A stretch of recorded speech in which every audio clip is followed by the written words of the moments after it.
Lisa Caldwell and Seth Techel had been a couple for 7 years when they married in October 2011.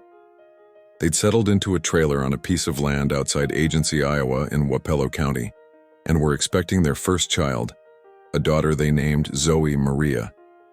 The two had burgeoning law enforcement careers.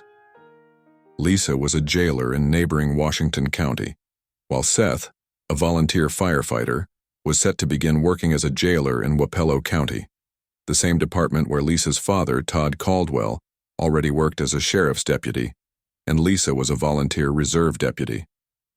The day of Lisa's death, Seth told Iowa Division of Criminal Investigations, DCI, special agents he awoke at 5 a.m., got in the shower and heard what he thought was a gunshot around 5:05 a.m.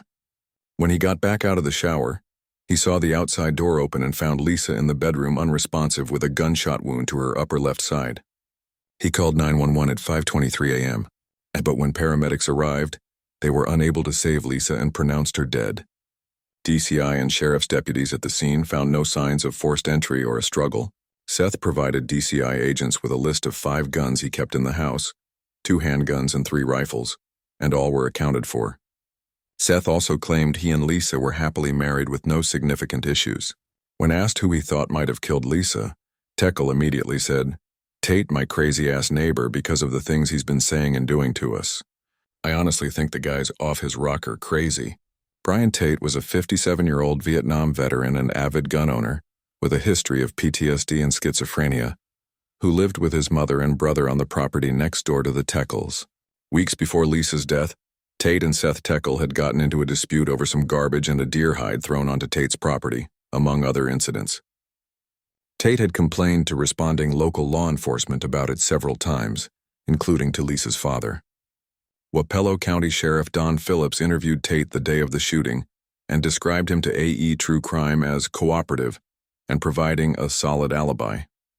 Tate claimed to be home asleep in bed at the time of the shooting, which was corroborated by both Tate's mother, who was awake at 5 a.m., and Tate's brother. When asked if he had anything to do with Lisa's murder, Tate said no. "After we interviewed Tate, we were 100% confident it wasn't him," Phillips says. When Lisa's autopsy results returned, it revealed she'd been killed with a shotgun, and the bullet fragments were consistent with a Mossberg, while none of Tate's firearms were a match. Seth Techel was arrested outside his wife's wake and charged with first-degree murder and non-consensual termination of a human pregnancy. On September 10, 2014, Seth Techel received a life sentence without the possibility of parole. He's currently serving his time at the Anamosa State Penitentiary.